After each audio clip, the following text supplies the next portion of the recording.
Leo, October would be a great month for you to get out in the world, network, communicate with people, do your blog, do your resume, whatever it is that where you can share yourself with the world to have something more that you want. Remember, Jupiter is in Leo only once every 12 years, so let's take advantage of this.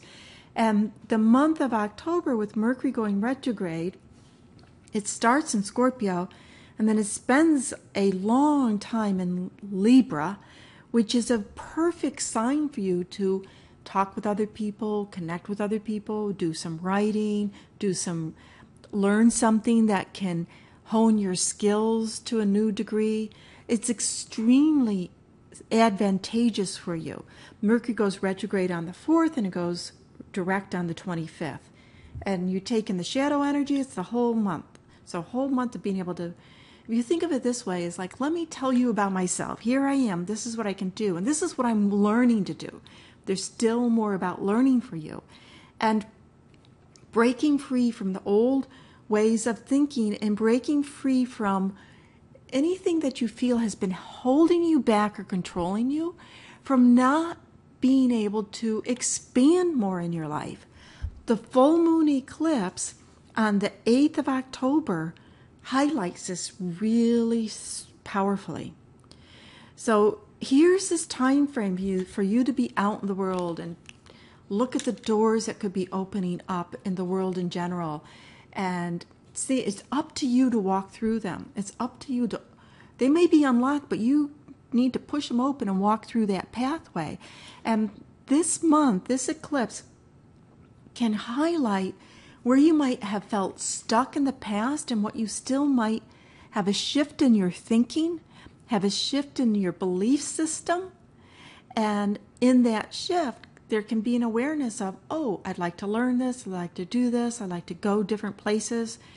Really having more freedom in your life, that knowledge and information and how to do things will expand your worldview and will expand the possibilities for you to have the things that you want. And there's this beautiful grand trine, which is a triangle with 3 planets at the top points, the angles, which in Aries, fire signs, Uranus with Jupiter, of course the moon at the full moon, and Mars in Sagittarius. So there's this beautiful energy of, if you could just get in the center of the flow of life, you can take it where it will, but it goes back to, what is it that I need to know? What shifts do I need to make in terms of my thinking and how I do things, of anything that has been holding me back in order to have these things? And then the new moon in Scorpio is on October 23rd, the day that the sun goes into Scorpio. We have the solar eclipse. Bang. And Venus is there that day too. So Venus is at 0 degrees. The sun is at 0 degrees. The moon is at 0 degrees of Scorpio. This is intense with a capital I. And this solar eclipse is at the angle to you, right? It would be called the square to Scorpio, square your sun.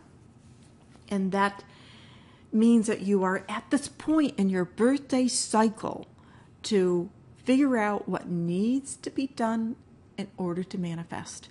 And this solar eclipse is such a powerful solar eclipse for manifestation. There's a lot of magical mystery in this solar eclipse.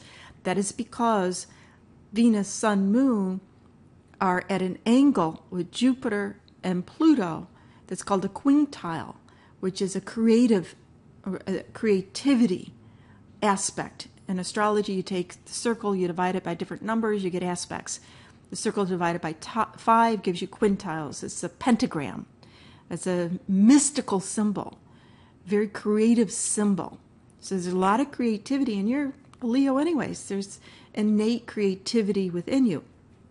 And it's pulling to believing in yourself, right? Scorpio's ruled, the traditional ruler is Mars. in Sagittarius, it just passed what's called the galactic center.